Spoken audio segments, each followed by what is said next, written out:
స్పష్టమైనటువంటి promotion channel లేకుండా, మనకు ఒక నోషనల్ ఇంక్రిమెంట్స్ లేకుండా బదిలీ చేసేస్తున్నారు. రేషనలైజేషన్ అనేది ఎలా చేస్తున్నారు, ఏం చేస్తున్నారు అనేది, మిగిలిన ఉద్యోగుల్ని ఏం చేస్తారు అనేది క్లారిటీ అనేది లేదు సార్. దానివల్ల ఈరోజు మనము మున్సిపాలిటీ ఎదురుగా ధర్నా చేయాలని చెప్పేసి నిశ్చయించినాం సార్. దాని పరంగా ఒక అర్జీ అనేది ఇవ్వడం జరుగుతుంది సార్. ఒకే డిపార్ట్మెంట్ వెంటనే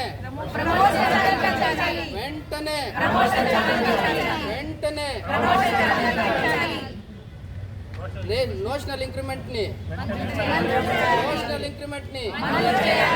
అందరికీ చేయాలి. అందరికీ రేషనలైజేషన్ ఫస్ట్ ప్రమోషన్స్.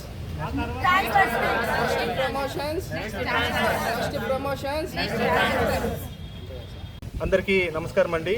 ఈరోజు ఇక్కడ పలమనేరు మున్సిపాలిటీలో గ్రామ వార్డు సచివాలయాలకు సంబంధించి ట్రాన్స్ఫర్స్ గురించి మొట్టమొదటిగా నిన్నటి వరకు జీవో నెంబర్ 5 ఉన్నింది. దాంట్లో నేటివ్ మండల్లో పోస్టింగ్ ఇవ్వకూడదన్నారు. తర్వాత నిన్నటి సాయంత్రానికి జీవో నెంబర్ 6 వచ్చింది. అందులో నేటివ్ వార్డు తప్పించి వేరే వార్డులకి పంపించాలన్నారు. కానీ ఇక్కడ కొన్ని అర్బన్లో ఏమవుతుందంటే ఇక్కడ కాదు, మీరు వేరే మున్సిపాలిటీకి వెళ్లాల్సి వస్తుంది అని అంటున్నారు. కాబట్టి దయచేసి పక్క నేటివ్ వార్డ్స్కి ట్రాన్స్ఫర్స్ చేయాలి. ట్రాన్స్ఫర్స్ కంటే ముందు కూడా మాకు ఫస్ట్ ఆఫ్ ఆల్ రేషనలైజేషన్ గురించి ఇంతవరకు క్లారిటీ లేదు. రేషనలైజేషన్ చేసిన తర్వాత మిగిలిన ఉద్యోగులను ఏం చేస్తారని క్లారిటీ లేదు.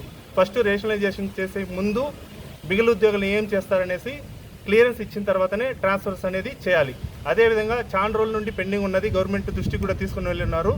నోషనల్ ఇంక్రిమెంట్కి సంబంధించి డేట్ ఆఫ్ జాయినింగ్ నుండే అందరికి ఇస్తామని చెప్పినారు, కానీ ఇంతవరకు ఇవ్వలేదు. నోషనల్ ఇంక్రిమెంట్ కూడా త్వరితగతిన ఇవ్వాలని కోరుకుంటున్నాము ప్రభుత్వాన్ని. అదేవిధంగా జరిగేటప్పుడు పారదర్శకంగా జరగాలి.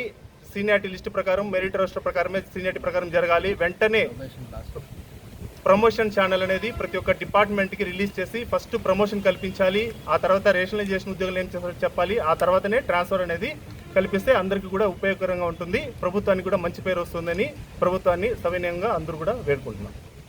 అందరికీ నమస్కారం. ఈరోజు పలమనేరు మున్సిపాలిటీలో వార్డు సచివాలయ ఉద్యోగులందరూ చిన్నపాటి ధర్నా కార్యక్రమం ఇక్కడ నిర్వహించడం జరిగింది. కమిషనర్ గారికి వినతి పత్రం అందించడం జరిగింది.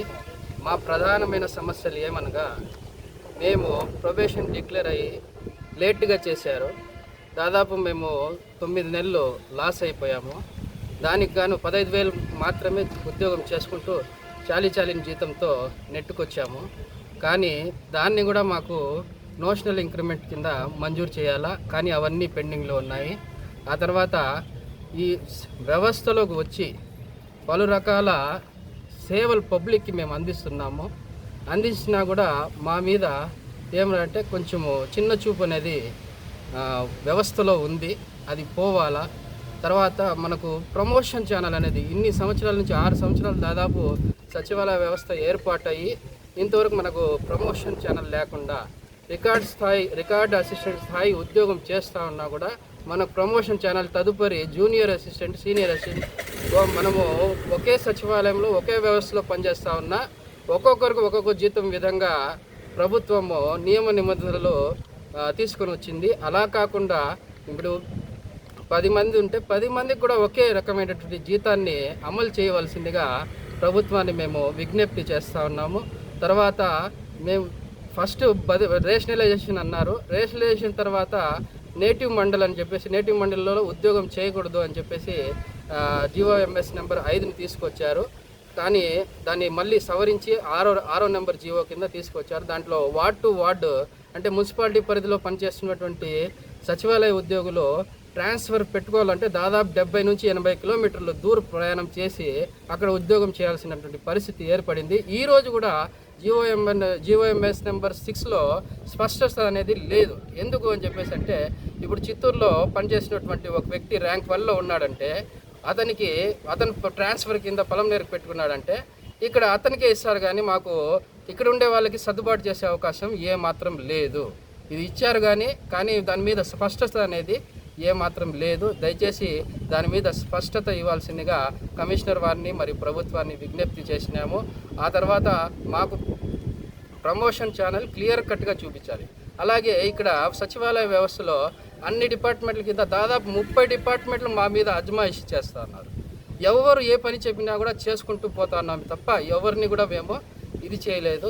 ఆ పరంగా 30 రకాల డిపార్ట్మెంట్లతో మేము నెట్టుకొని వస్తున్నాము. అలా కాకుండా ఒక్క వ్యవస్థకు ఒక్కడే అధికారి ఉండాలా, ఒక్క వ్యవస్థకి ఒక్కరే అధికారి ఉండే మాదిరిగా ప్రభుత్వం దీని మీద దృష్టి పెట్టి మాకు న్యాయం చేయవలసిందిగా ఈ పరంగా మీడియా మిత్రులకు అందరికీ విజ్ఞప్తి చేస్తున్నాను. జై హింద్.